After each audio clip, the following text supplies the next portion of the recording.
سورۃ الفاتحہ قرآن حکیم کی وہ واحد سورت ہے کہ جس کی فضیلت قرآن میں ہے۔ قرآن کی کوئی سورت ایسی نہیں ہے انکلوڈنگ سورۃ الاخلاص کہ جس کی فضیلت قرآن میں ہے سوائے سورۃ الفاتحہ کی۔ اس لیے فضیلت کے اعتبار سے قرآن حکیم کی سب سے افضل سورت وہ سورۃ الفاتحہ ہے۔ اس کی سپورٹ میں انشاءاللہ بخاری اور مسلم سے احادیث بھی پیش کروں گا۔ قرآن حکیم میں اللہ تعالیٰ نے سورہ الحجر پارہ نمبر 14 میں آیت نمبر 87 اعوذ باللہ من الشیطان الرجیم بسم اللہ الرحمن الرحیم وَلَقَدْ آتَيْنَاكَ سَبْعًا مِّنَ الْمَثَانِي وَالْقُرْآنَ الْعَظِيمِ، اور بے شک اے محبوب صلی اللہ علیہ وآلہ وسلم ہم نے آپ کو عطا فرمائی 7 آیات ایسی جو بار بار پڑھی جاتی ہیں اور قرآن عظیم ہے، یعنی پورے قرآن کا ذکر الگ سے اور ان 7 آیات کا ذکر الگ سے۔ سورۃ الحجر آیت نمبر 87، اور ظاہر ہے وہ بار بار دہرائی جاتی ہے۔ دنیا کا کوئی بھی مسلمان ہو، اس کا تعلق کسی بھی مکتبہ فکر کے ساتھ ہو، کم از کم 5 نمازوں کی فرض رکعتوں میں 17 دفعہ تو سورۃ الفاتحہ وہ پڑھتا ہے، سنتیں اور نوافل اور وتر اس کے علاوہ۔ کوئی بھی نماز ایسی نہیں ہے جس میں سورۃ الفاتحہ ریپیٹ نہ ہوتی۔ یہی اس کی فضیلت کے لیے کافی ہے کہ قرآن حکیم جو نماز میں ہم پڑھتے ہیں وہ ہم بدل بدل کے پڑھتے ہیں، لیکن سورۃ الفاتحہ ایسی چیز ہے جو ہر رکعت میں پڑھی جاتی ہے۔ حتیٰ کہ صحیح بخاری اور صحیح مسلم کی متفق علیہ حدیث ہے کہ اللہ کے محبوب صلی اللہ علیہ وآلہ وسلم نے فرمایا لا صلاۃ لمن لم یقرأ بفاتحۃ الکتاب، جو نماز میں سورہ فاتحہ نہیں پڑھتا اس کی نماز ہی نہیں ہوتی۔ یہ اتنی اوبلیگیٹری چیز ہے۔ یہ بات بھی اس کی فضیلت کے لیے کافی ہے کہ یہ قرآن حکیم کی نمبر 1 سورت، اپنی ترتیب میں بھی مصحف کی اور اپنے فضائل کے اعتبار سے۔ قرآن حکیم کی یہ سب سے عظمت والی سورت ہے۔ اس کی سپورٹ میں صحیح بخاری میں ایک بڑی مشہور حدیث ہے کہ سیدنا ابو سعید ابن معلہ رضی اللہ تعالی عنہ کہتے ہیں کہ میں ایک دفعہ مسجد نبوی میں نماز پڑھ رہا تھا تو اللہ کے محبوب صلی اللہ علیہ وآلہ وسلم نے مجھے آواز دی، تو میں چونکہ نماز میں مشغول تھا میں نے جانے میں تاخیر کر دی۔ تھوڑی دیر بعد میں پہنچا تو آپ صلی اللہ علیہ وآلہ وسلم نے فرمایا کہ میں نے تمہیں آواز دی تھی، تم کیوں نہیں آئے؟ تو انہوں نے کہا کہ میں نماز پڑھ رہا تھا۔ تو آپ صلی اللہ علیہ وآلہ وسلم نے فرمایا کیا تم نے اللہ کا یہ حکم نہیں سنا؟ سورۃ الانفال کی آیت آپ نے پڑھی، استجیبوا للہ والرسول اذا دعاکم، جب اللہ اور اس کا رسول تمہیں پکاریں فوراً ان کی آواز پہ لبیک کہو۔ اس کائنات میں ایک ہی ہستی ایسی ہے مخلوقات میں کہ جو اگر عین نماز کی حالت میں بھی کسی کو بلائیں تو نماز توڑ کر نہیں، نماز چھوڑ کر اسی حالت میں ان کی خدمت میں حاضر ہونا یہ فرض ہے، سورۃ الانفال کی اس آیت کے تحت اور بخاری کی اس حدیث کے تحت، اور وہ امام اعظم محمد رسول اللہ صلی اللہ علیہ وآلہ وسلم کی مبارک ذات ہے۔ نماز توڑ کر نہیں، کیونکہ نبی علیہ السلام کی طرف جانا اللہ کے ایک حکم سے دوسرے حکم کی طرف جانا ہے۔ وہ جہاں پہ نماز اس نے چھوڑی ہوگی، اگر 1 رکعت پڑھی ہے، 2 پڑھی ہیں، 3 پڑھی ہیں، تو آ کر وہیں سے اپنی نماز شروع کرے گا، اس کی نماز ٹوٹے گی نہیں۔ اس پہ اجماع امت ہے۔ بہرحال یہ جو ہمارے واعظین آئے دن کہانیاں کراتے رہتے ہیں کہ جی ماں آواز دے دے، باپ آواز دے دے، نماز توڑ دو، اس طرح کی کوئی حدیث نہیں ہے۔ البتہ یہ ضرور ہے کہ اگر زندگی موت کی کشمکش بن جائے، کوئی ایمرجنسی ہو جائے، تو آپ پھر نماز توڑ سکتے ہیں، لیکن نبی علیہ السلام کے کیس میں اگر بلایا جائے گا تو نماز توڑنی نہیں پڑے گی، بلکہ نماز وہیں پر چھوڑ کر آپ علیہ السلام کا حکم سننا پڑے گا۔ تو یہ آپ علیہ السلام نے ان کو تھوڑا سا یعنی ڈانٹ پلائی پیار محبت سے۔ پھر آپ نے اس صحابی کا ہاتھ اپنے ہاتھوں میں پکڑا اور پھر فرمایا کہ میں اس مسجد سے باہر نکلنے سے پہلے پہلے تمہیں قرآن حکیم کی سب سے عظیم سورت سکھاؤں گا۔ آپ علیہ السلام کی عادت تھی کہ آپ اگر کسی کو تھوڑا سا بھی سختی سے پیش آتے تھے تو پھر اس کے ساتھ دل جوئی بھی فرماتے تھے. آپ ہاتھ پکڑے اور فرمایا کہ میں تمہیں نا ایک تحفہ دوں گا. وہ صحابی کہتے ہیں پھر تھوڑی دیر بعد جب ہم مسجد سے باہر نکلے تو مسجد سے نکلتے ہوئے میں نے نبی علیہ السلام سے کہا یا رسول اللہ اپنا وعدہ پورا کریں. آپ نے مجھے کہا تھا کہ آپ مجھے قرآن کی سب سے عظمت والی سورت تعلیم فرمائیں گے. تو آپ علیہ السلام نے فرمایا کہ وہ سورت ہے الحمدللہ رب العالمین، یعنی سورۃ الفاتحہ. اور پھر آپ علیہ السلام نے ساتھ ہی یہ سورہ ہجر کی آیت نمبر 87 بھی پڑھی کہ یہ وہ جو قرآن حکیم میں آیا ہے وَلَقَدْ آتَيْنَاكَ سَبْعًا مِّنَ الْمَثَانِ وَالْقُرْآنِ الْعَظِيمِ، یہ ہے وہ سورت جو قرآن حکیم میں اللہ نے مجھے عطا کی، جو 7 آیات بار بار دہرائی جاتی ہیں. اور پھر آپ علیہ السلام کے بخاری میں الفاظ ہیں یہ ام الکتاب ہے، یہ قرآن کی ماں ہے، قرآن کی جڑ اس میں ہے، اسی سے پورے قرآن کا درخت نکل رہا ہے. فاتحہ بھی ہے، ام الکتاب بھی ہے، اور یہ وہ 7 آیات ہیں جو سورہ ہجر میں آئی. تو سورہ ہجر کی اس آیت کے کانٹیکسٹ میں کتاب التفسیر چیپٹر میں امام بخاری اس حدیث کو لے کر آئے. یہ حدیث کافی ہے اس کی فضیلت کے لیے. اچھا یہ تو سورہ اعظم تھی نا قرآن کی. قرآن کی ایک آیت بھی ہے جو اعظم ہے، وہ صحیح مسلم میں حدیث ہے. ابی ابن کعب جن کے بارے میں بخاری مسلم میں آتا ہے کہ 4 بندوں سے قرآن سیکھو، ان میں ایک عبداللہ ابن مسعود ہیں اور ایک ابی ابن کعب ہیں اور سیدنا سالم ہیں، یہ ان میں سے ایک ہے. تو ابی ابن کعب کہتے ہیں کہ نبی علیہ السلام نے مجھ سے ایک دن پوچھا کہ جانتے ہو کہ قرآن کی سب سے اعظم آیت کون سی تھی؟ تو انہوں نے کہا یا رسول اللہ صلی اللہ علیہ وآلہ وسلم میرے اندازے کے مطابق قرآن حکیم کی سب سے عظیم آیت اللہ لا الہ الا هو الحی القیوم آیت الکرسی سورہ بقرہ کی آیت نمبر 255 ہے. تو آپ علیہ السلام نے اپنا ہاتھ ان کے سینے پہ مارا محبت کے ساتھ اور فرمایا ابو منذر تمہیں یہ علم مبارک ہے. یعنی نبی علیہ السلام نے ان کے علم کے اوپر ان کی تحسین فرمائی کہ تمہیں میرے بتائے بغیر تم نے صحیح اندازہ لگایا کہ قرآن حکیم کی سب سے اعظم سورت جو آیت ہے وہ آیت الکرسی. بخاری سے پتہ چلا کہ سب سے اعظم سورت سورۃ الفاتحہ ہے. مسلم شریف سے پتہ چلا سب سے اعظم آیت الکرسی ہے. تو اس سے یہ بات بھی کلیئر ہوگی کہ جو لوگ کہتے ہیں نا وہ احادیث میں ہے سواد اعظم، وہ سب سے بڑا گروہ جو ہے اس کو پکڑ لینا، اور وہ سب سے بڑا گروہ ہر ملک میں ڈیفرنٹ ہوتا ہے. یعنی آپ بنگلہ دیش میں جائیں گے تو وہاں سب سے بڑا گروہ دیوبندی ہے، پاکستان میں سب سے بڑا گروہ بریلوی ہے، سعودیہ میں چلے جائیں گے اہل حدیث بڑا گروہ ہے، ایران میں چلے جائیں گے شیعہ بڑا گروہ ہے. تو وہاں اعظم سے مراد تعداد میں بڑا نہیں ہے، عظمت میں بڑا. ورنہ سورۃ الفاتحہ کی تو 7 آیات ہیں اور سورہ بقرہ کی 286، تو وہ ہونی چاہیے تھی سورہ اعظم. اور آیت الکرسی سے بھی لمبی ایک آیت جو ہے وہ آیت دین جو ہے سورہ بقرہ کے اندر موجود ہے. تو یہ عظمت کا ذکر. اچھا میرے بھائیو صحیح مسلم میں ایک اور حدیث ہے. ابن عباس رضی اللہ تعالیٰ عنہما کہتے ہیں کہ نبی علیہ السلام کے پاس ایک دفعہ جبرائیل علیہ السلام بیٹھے ہوئے تھے. ہزار صحابہ نے نہیں دیکھا، آپ علیہ السلام نے بتایا. تو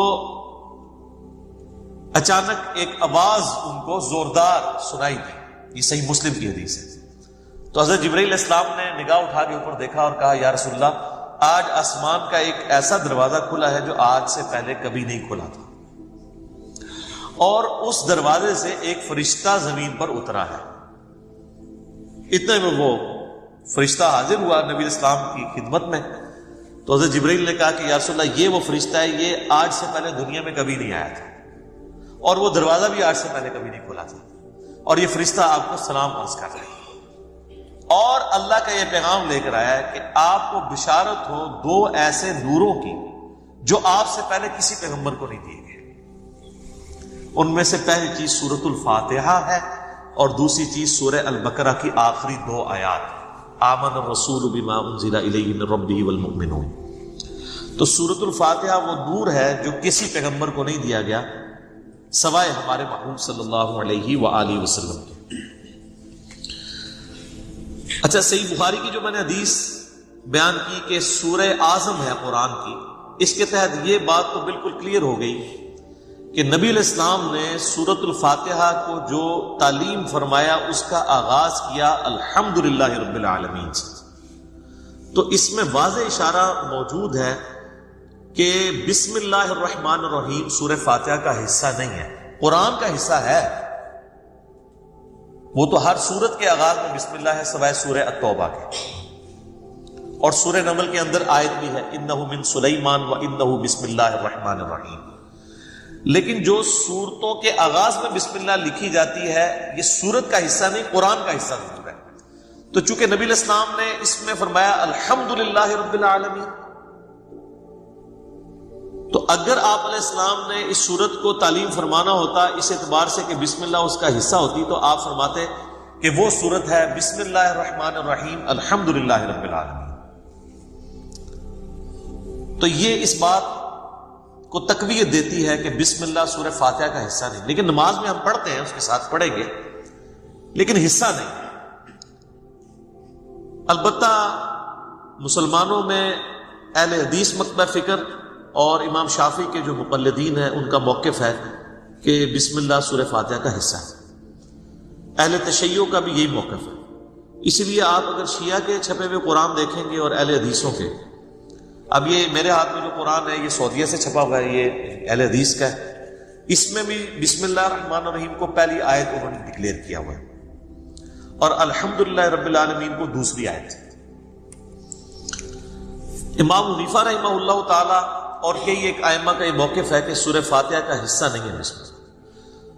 میرے نزدیک امام حنیفہ رحمہ اللہ کا موقف احادیث کی روشنی میں مضبوط ہے، کیونکہ نبی علیہ السلام سورہ فاتحہ کا اعلان کرتے ہوئے اس کو الحمدللہ رب العالمین سے بتا رہے ہیں۔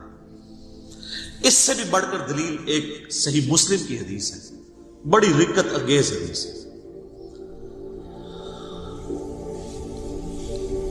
اور وہ حدیث قدسی آپ نے اکثر سنی ہوگی۔ سیدنا ابو ہریرہ رضی اللہ تعالیٰ عنہ کہتے ہیں کہ اللہ کے محبوب صلی اللہ علیہ وآلہ وسلم نے فرمایا اس شخص کی نماز ناقص ہے ناقص ہے ناقص ہے جو سورہ فاتحہ نہیں پڑھتا نماز میں۔ تو کچھ تابعین نے عرض کیا کہ ابو ہریرہ جب ہم امام کے پیچھے ہوتے ہیں پھر ہم کیا کریں؟ تو انہوں نے کہا اقرا بہا فی نفسک، تم پھر اپنے جی میں آہستہ آہستہ پڑھ لیا کرو۔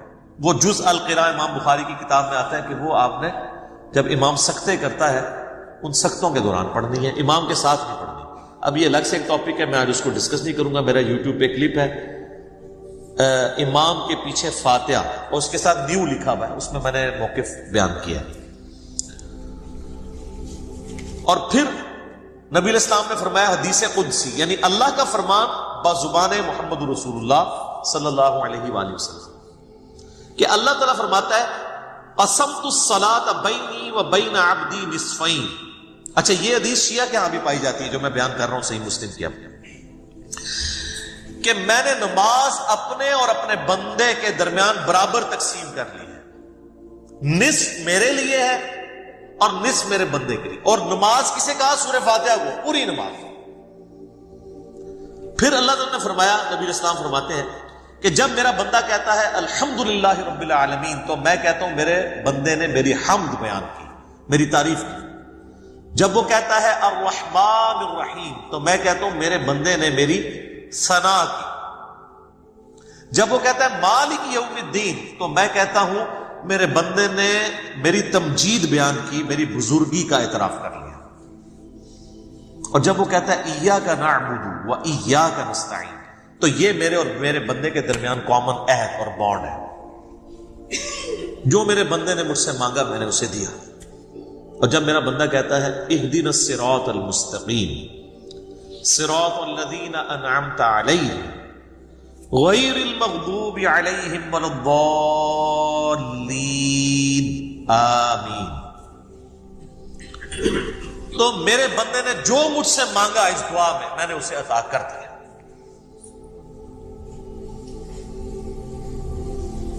یہ حدیث بھی اس بات کا ثبوت ہے کہ سورہ فاتحہ کا حصہ بسم اللہ نہیں ہے، ورنہ تو یہ سٹارٹ یہاں سے ہوتی کہ جب میرا بندہ کہتا ہے بسم اللہ الرحمن الرحیم تو میں کہتا ہوں میرے بندے نے میرے نام سے آغاز کیا. جب وہ کہتا ہے الحمدللہ رب العالمین تو میں کہتا ہوں میرے بندے نے میری حمد کی. تو اس حدیث میں بھی، حدیث قدسی میں بھی سورہ فاتحہ کا آغاز الحمدللہ رب العالمین سے. لہذا اہل تشیع اور اہل سنت میں اہل حدیث اور شافعی ہے جو شوافع، ان کا موقف مضبوط نہیں ہے اس مسئلے میں. امام حنیفہ رحمہ اللہ کا موقف اس مسئلے میں، جہاں کئی مسئلوں میں ان کے موقف غلط ہے، اس مسئلے میں ان کا موقف ٹھیک ہے کہ سورہ فاتحہ کا حصہ نہیں ہے بسم اللہ. اس سے بھی بڑھ کر بخاری و مسلم میں حدیث ہے، انس بن مالک کہتے ہیں میں نے پوری زندگی نبی علیہ السلام کے پیچھے نماز پڑھی، اس کے بعد حضرت ابو بکر کے پیچھے، پھر حضرت عمر کے پیچھے، پھر حضرت عثمان کے پیچھے. میں نے ان چاروں میں کسی کو بھی قرات کا آغاز نماز میں بسم اللہ سے کرتے ہوئے نہیں سنا، ہمیشہ الحمدللہ رب العالمین سے سنا. وہ ثنا تو خاموشی سے پڑھی جاتی ہے نا، اور بسم اللہ میں قرات کا آغاز وہ کرتے تھے الحمد سے. اس کا مطلب ہے کہ وہ سورہ فاتحہ سے اسے الگ سمجھتے تھے. اور مسلم میں تو یہاں تک الفاظ ہیں، بلکہ وہ حضرت انس بن مالک تو انکار ہی کر رہے ہیں. وہ کہتے ہیں کہ نبی علیہ السلام اور حضرت ابو بکر و عمر سورہ فاتحہ سے نہ پہلے بسم اللہ پڑھتے تھے نہ بعد میں، یعنی اگلی سورہ سٹارٹ کرنے سے پہلے بھی بسم اللہ نہیں پڑھتے تھے، کنٹینیوشن کے ساتھ پڑھتے تھے. بعض محدثین نے اس کی توجیہ بیان کی کہ اس سے مراد ہے کہ بلند آواز سے نہیں پڑھتے تھے، کیونکہ ثنا اور بسم اللہ آہستہ آواز سے پڑھنا تو ثابت ہے. تو آہستہ آواز سے پڑھنا ہی اس بات کی دلیل ہے کہ اس کو فاتحہ سے الگ کر کے پڑھتے تھے، لہذا وہ فاتحہ کا حصہ نہ ہوا. اچھا، اب ٹیکنیکلی اس کو آپ سمجھیں کہ سورہ فاتحہ کی یہ 7 آیات کیسے پوری ہوتی ہیں. مسلم میں جو یہ ہے نا الفاظ کے آدھی میرے لیے آدھی میرے بندے کے لیے، تو پھر سورہ فاتحہ آدھی ہوتی ہوگی نا کہیں پہ، کیونکہ آدھی میرے لیے اور آدھی میرے بندے کے لیے. تو آئیں پھر آدھی کر کے دیکھ لیتے ہیں. وہ سٹارٹ ہو رہا ہے اس حدیث میں جب میرا بندہ کہتا ہے الحمدللہ رب العالمین تو میں کہتا ہوں میرے بندے نے میری حمد کی. الرحمن الرحیم میرے بندے نے میری ثنا کی. مالک یوم الدین میرے بندے نے میری بزرگی کا اعتراف کیا. 3 آیتیں ہو گئی. اس کے بعد آتا ہے ایاک نعبد و ایاک نستعین، یہ میرے اور میرے بندے میں کامن ہے، لہذا یہ آیت پھر سینٹر میں ہوگی، کیونکہ تینوں پہلی آیات جو ہیں وہ اللہ کی تعریف ہے. الحمدللہ رب العالمین، الرحمن الرحیم، مالک یوم الدین. ایاک نعبد و ایاک نستعین عہد ہے، اور کہا یہ کامن ہے، مراد یہ سینٹر میں ہے. اور اس کے بعد جتنی چیزیں وہ دعائیں ہیں، اہدنا الصراط المستقیم، یہ بندے کی ہوگی. صراط الذین انعمت علیہم غیر المغضوب علیہم ولا الضالین آمین. یہ 3 آیات اللہ سے دعا ہوئی، یہ بندے کے لیے، اور اس میں الفاظ ہیں جو میرے بندے نے مانگا میں نے دے دیا. پہلی 3 اللہ کی ثنا، اور سینٹر والی ایاک نعبد و ایاک نستعین کامن بانڈ. ٹھیک ہو گیا؟ اس سے بھی مزے کی بات، ایاک نعبد و ایاک نستعین بھی سینٹر ہو جاتی ہے. یہ ایک آیت ہے، ایاک نعبد، اے اللہ ہم تیری عبادت کرتے ہیں، یہ بھی اللہ کی تعریف ہے. وَإِيَّاكَ نَسْتَعِينُ، اور دعا تجھ سے کرتے ہیں. واو پہ آگے سینٹر بنتا ہے. اس واو سے پہلے 3.5 آیات اس طرف ہیں اور 3.5 آیات اس طرف. یہ بالکل سینٹر بنتی ہے واو. ایاک نعبد، اور وہ اسی لیے حدیث میں ہے نا یہ کامن ہے. کامن کیوں ہے؟ ایاک نعبد میرے بندے نے میری عبادت کی، وَإِيَّاكَ نَسْتَعِينُ میرے بندے نے مجھ سے مانگا. اور کیا مانگا؟ اہدنا الصراط المستقیم صراط الذین انعمت علیہم غیر المغضوب علیہم ولا الضالین آمین. تو یہ اتنی مضبوط دلیل ہے، یہ جتنے دلیل کیا کتنے دلائل میں نے سامنے رکھ دیے ہیں کہ جس کے بعد کوئی گنجائش نہیں رہتی کہ کوئی بندہ ہٹ درمی پہ اور ضد پہ آ جائے. شیخ زبیر لیزئی رحمہ اللہ تعالیٰ سے 2008-9 کی بات ہے. میں نے اب چونکہ وہ اہل حدیث تھے تو اہل حدیث کی کوشش ہوتی ہے کہ امام حنیفہ ہر مسئلے میں غلط ثابت ہو جائے. تو میں نے ان کے سامنے کہا جی اب آپ کو چیک کرتے ہیں، ہم بخاری مسلم کو مانتے ہیں کہ وہ یہ نہ ہو کہ امام حنیفہ کی دشمنی آپ کو اس پہ نہ ابھار دے کہ آپ سچائی سے اناد کریں. تو مجھے کہتے ہیں نہیں وہ بسم اللہ حصہ ہے فاتحہ کا. میں نے کہا جی یہ واضح احادیث ہے، یہ میں نے سارے دلائل ہوئے. آپ کو بھی سن کے اندازہ ہوگا کہ اس کے بعد کوئی بندہ یا مان سکتا ہے یا چھڑولی چھوڑ سکتا ہے آگے سے. بالکل واضح بات ہے. تو ان باتوں کا ان کے پاس کوئی جواب نہیں تھا. وہ کہتے ہیں نہیں امام شافی. میں نے کہا امام شافی کو چھوڑیں, آپ کہتے ہیں کتاب و سنت, اب آپ کہہ رہے ہیں امام شافی کہتے ہیں بسم اللہ حصہ ہے. ہم آپ کو بخاری مسلم سے ثابت کر رہے ہیں کہ سورہ فاتحہ کا حصہ نہیں ہے بسم اللہ.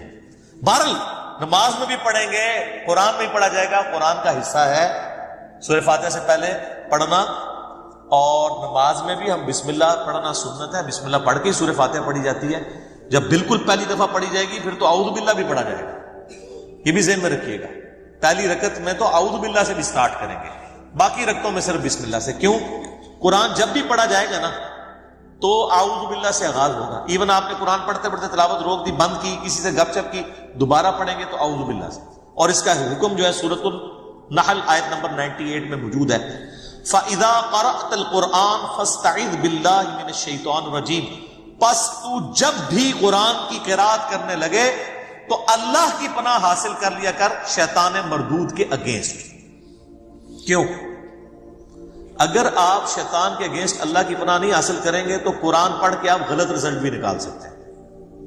اس میں قرآن کا قصور نہیں ہے. اگر ایک اچھی گاڑی ہے اس پہ ڈرائیور غلط بیٹھ کے جا کے ٹھوک دیتا ہے تو گاڑی کا تو قصور نہیں ہے. تو قرآن حکیم سے غلط رزلٹ جان بوجھ کے لوگ نکال سکتے ہیں جب تک کہ اپنے آپ کو قرآن کے سامنے سرنڈر نہ کریں اور اللہ تعالیٰ کے سامنے اپنے آپ کو پیش نہ کریں شیطان کے اگینسٹ کہ یا اللہ تو ہی پناہ دے ہمیں اس کے اگینسٹ. ورنہ قرآن حکیم وہ پڑھیں گے تو اس سے غلط رزلٹ بھی نکال سکتے ہیں, وَلِعَوْذُ بِاللَّهِ تَعَالَى. اس لیے حکم دیا گیا. اچھا, بخاری مسلم کی ایک حدیث بڑی مزے کی ہے. صحابہ کرام کا قافلہ کہیں جا رہا تھا, راستے میں انہوں نے ایک جگہ پانی کے لیے پڑاؤ کیا, تو وہاں پہ ایک قبیلہ آباد تھا. انہوں نے صحابہ کرام کی کوئی مہمان نوازی نہیں کی, لیکن اسی دوران ان کے قبیلے کے سردار کو ایک سانپ یا بچھو نے ڈس لیا. یہ حدیث بخاری میں بھی ہے اور مسلم میں. تو جب وہ سانپ اور بچھو نے ڈس لیا تو وہ صحابہ کرام کے پاس آئے اور کہا کہ تم میں سے کوئی ایسا ہے جو جھاڑ پھونک کر سکتا ہو, دم ڈال سکتا ہو زہریلے جانور کا؟ تو ایک صحابی نے کہا ہاں مجھے ایک دم آتا ہے, لیکن میں یہ بکریوں کا پورا ریوڑ اس کے عوض معاوضہ دوں گا. مرتے کیا نہ کرتے, پھنسے ہوئے تھے. انہوں نے کہا ٹھیک ہے. اس نے جا کے دم ڈالا, سورہ فاتحہ پڑھ کے. تو حدیث کے الفاظ ہیں وہ بندہ اس طرح ہو گیا جیسے مردہ زندہ ہو جاتا ہے اس کے اثر سے, دم. بکریوں کا ریوڑ والے کیا. اب صحابہ کرام میں اختلاف ہو گیا. ایک گروہ نے کہا کہ یہ تو آپ نے قرآن پڑھنے کی اجرت لے لی, یہ تو حرام ہے. زیادہ پرہیزگار لوگ بھی ہوتے ہیں نا. دوسرے نے کہا نہیں ہم نے معاوضہ لیا, بالکل ٹھیک ہے. بہرحال یہ طے پایا کہ نبی الاسلام سے جا کے فیصلہ کروائیں گے. آپ علیہ السلام کے پاس آئے تو آپ صلی اللہ علیہ وآلہ وسلم نے پہلے تو اس کی تحسین کی کہ تو نے یہ بہت بڑی انوینشن کی ہے, تجھے کس نے بتا دیا کہ سورہ فاتحہ کہ یہ 7 چیزیں نبی الاسلام نے کھانے سے منع کیا ہے, اس میں اوجڑی شامل ہے, آنکھیں شامل ہیں, اس طرح کی چیزیں, تو اسپیئر پارٹس جن کو کہہ دیتے ہیں, وہ ہر چیز حلال ہے جاننا. اوجڑی اب تو انہوں نے نئی ٹرم نکالی ہوئی ہے فقہ کے اندر, یہ مکروہ ہے, حرام نہیں ہے. اگر صحیح طریقے سے صفائی کر لی جائے تو جائز ہے. وہ کھاتے ہیں, بڑے شوق سے کھاتے ہیں. ہر چیز حلال ہے جی, حلال جانور کی ہر چیز حلال ہے, آپ کھا سکتے ہیں. جس روایت کی بنیاد پہ انہوں نے کلیم کیا وہ روایت ہی گھڑی ہوئی روایت ہے. ہاں دل نہ مانے علیحدہ بات ہے. مثلا میں نے کبھی مغز نہیں کھایا, مغز تو حنفیوں کے نزدیک بھی حلال ہے, ان 7 چیزوں میں نہیں آتا, میرا دل نہیں مانتا. کئی لوگ زبان اتنے شوق سے کھاتے ہیں, ٹھیک ہے, ہمارا نہیں دل مان رہا ہوتا. بھائی جن کا دل مان رہا ہے ان کو کھانے دیں آپ. اب جو لوگ اوجڑی جن کے منہ کو لگی ہوئی ہے وہ کہتے ہیں جی اوجڑی جیسی چیز ہی کوئی نہیں ہے, تو کھانے دیں آپ. جس چیز کو قرآن حکیم میں آیا کہ اپنی زبانوں سے فوراً نہ کہہ دیا کرو کہ یہ چیز حلال ہے اور یہ حرام ہے بغیر علم کے. اور سنن ابی داؤد میں اسی آیت کے کانٹیکسٹ میں عبداللہ ابن عباس کا قول ہے کہ اللہ نے جو حرام چیزیں کرنی تھی وہ فرما دی ہیں, باقیوں کے بارے میں اللہ تعالیٰ نے یعنی اپنے شریعت کا قلم اٹھایا ہوا ہے, وہ آپ نے خود اس معاملے میں دیکھ لینا. اگر چیز آپ کو پسند ہے آپ کھائیں, نہیں پسند نہ کھائیں. حرام کا فتویٰ نہیں لگائیں گے حلال چیز کے اوپر. حلال چیز جو حلال ہے وہ حلال ہے. گوشت کے کیٹیگری میں جو چیز جانور کی فال کرتی ہے وہ آپ کھائیں گے. تو ویسے یہ لوگ کہتے رہتے ہیں اوجڑی کے بارے میں اور خود بھی بڑے شوق سے کھاتے ہیں. سیدنا یوسف علی نبینا علیہ الصلوۃ والسلام کے بارے میں صحیح بخاری میں حدیث ہے, نبی الاسلام جب ان کا ذکر کرتے تو کہتے کریم ابن کریم ابن کریم ابن کریم. یوسف علیہ السلام چونکہ حضرت یعقوب علیہ السلام کے بیٹے تھے اور ظاہر ہے کہ ان کی لیگیسی کو آگے کسی نے تو لے کے چلنا تھا. یوسف علیہ السلام کے 11 بھائی تھے، ان میں سے ایک بنیامین تھے جو ایسے بھائی تھے کہ ماں اور باپ دونوں کامن تھے، اور باقی جو 10 بھائی تھے وہ دوسری والدہ سے تھے ان کے، وہ خالہ بھی لگتی تھی ان کی یوسف علیہ السلام کی، اور ظاہر ہے کہ ماں بھی تھی کیونکہ ان کے والد نے ان سے نکاح کیا ہوا تھا۔ 10 بیٹے اس ماں سے تھے، 2 یہ تھے، اور آپس میں ان کا ایک حسد والا معاملہ ہو گیا شیطان کی وجہ سے، ظاہر ہے کہ اب باپ کی لیگیسی کو کس نے آگے لے کے چلنا ہے، وہ ظاہر ہے وہ تو باپ نے تو ڈیسائیڈ ہی نہیں کرنا، وہ تو اللہ نے ڈیسائیڈ کرنا ہے۔ اب یوسف علیہ السلام کو اللہ تعالیٰ نے ایک خواب دکھایا، اور خواب انبیاء کے حق میں وحی الہی ہوتا ہے۔ بخاری مسلم میں حدیث ہے کہ خواب نبوت کا 46واں حصہ ہے۔ حضرت ابراہیم علیہ السلام کو بھی خواب میں ہی دکھایا گیا تھا، سورہ صافات میں آتا ہے کہ میں اپنے بیٹے کی قربانی کر رہا ہوں، اسی لیے انہوں نے اسے ایگزیکیوٹ کرنے کی کوشش کی اور اللہ تعالیٰ نے فدیہ بھیج دیا، لیکن ایگزیکیوٹ اتنی بڑی ایکٹیویٹی کو کرنا کہ بیٹا قربان کرنا، اسی لیے تھا کہ وہ وحی الہی تھا۔ یوسف علیہ السلام کو اللہ تعالیٰ نے چھوٹی عمر کے اندر ہی 10-12 سال کی عمر میں ہی یہ خواب دکھایا کہ 11 ستارے اور سورج اور چاند انہیں سجدہ کر رہے ہیں۔ اس خواب کا ذکر انہوں نے اپنے والد سے کیا۔ ظاہر ہے اس زمانے میں تو والد ہی ڈائریکٹ ٹریننگ کیا کرتے تھے اپنی اولاد کی، اور ایک بڑی فرینکنس ہوتی تھی، اور پھر نبی کی اولاد۔ حضرت یعقوب علیہ السلام کو پتا چل گیا کہ میری اس نبوت کا وارث اب یہ ہونے والا ہے، یعنی 12 بچوں میں سے اس کے سر کے اوپر یہ تاج نبوت سجنا ہے۔ تو ظاہر ہے باقیوں نے تو حسد کرنا ہے، حسد تو آ ہی جاتا ہے، آدم علیہ السلام کے بیٹوں میں آیا تھا، تو یہ اولاد آدم والا ہی معاملہ ہے۔ بہرحال وہ حسد آیا۔ حضرت یعقوب علیہ السلام نے یوسف علیہ السلام سے کہا تھا کہ اس خواب کا ذکر تم نے اپنے بھائیوں سے نہیں کرنا، ورنہ وہ تمہارے خلاف کوئی نہ کوئی چال چلیں گے۔ لیکن بہرحال یہ خواب والی بات کسی طریقے سے لیک ہو گئی، یوسف علیہ السلام نے تو نہیں کی، لیکن شاید آپ کی بیوی نے سنی اور انہوں نے باقی بیٹوں تک بات پہنچا دی۔ بہرحال کچھ ہوا ایسا معاملہ، اور ان کو اس اعتبار سے بھی اشارے مل گئے کہ یوسف علیہ السلام کے ساتھ زیادہ برتاؤ ایکسٹرا آرڈنری کرتے تھے یعقوب علیہ السلام، کیونکہ انہیں پتا تھا کہ یہ اللہ کے پیغمبر ہیں اور انہوں نے اس توحید کی دعوت کو میرے بعد آگے لے کر چلنا ہے۔ حضرت یعقوب علیہ السلام کے جو باقی بیٹے تھے 10، 11واں تو خیر وہ چھوٹا تھا، وہ ان کا چھوٹا بھائی تھا، اس کے ساتھ تو مسئلہ کوئی نہیں تھا۔ وہ 10 بیٹوں نے اپنے باپ سے کہا کہ ہم دیکھتے ہیں کہ آپ بڑے پوزیسو ہیں یوسف کے معاملے میں، اسے آپ ہمارے ساتھ بھیجیں، یہ بھی ہمارے ساتھ کھیلا کودا کرے، جب ہم اپنے جانوروں کو چرانے کے لیے لے جاتے ہیں تو اس کو بھی ساتھ لے جائیں گے، تھوڑی اس کی بھی آؤٹنگ ہو جائے گی۔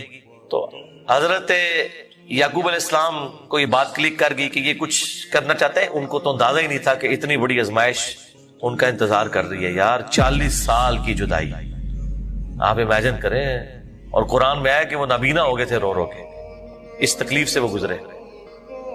تو انہوں نے کہا کہ مجھے خطرہ ہے کہ تم یوسف کو صحیح طریقے سے دیکھ بھال اس کی نہیں کرو گے، کیئر لیس ہو جاؤ گے، چھوٹا بچہ ہے، کوئی بھیڑیا اس پہ حملہ آور نہ ہو جائے۔ انہوں نے کہا ہمارے ہوتے ہوئے 10 بھائی جس کے ہوں تو پھر تو ہم پھر نام کے ہی جوان ہوئے۔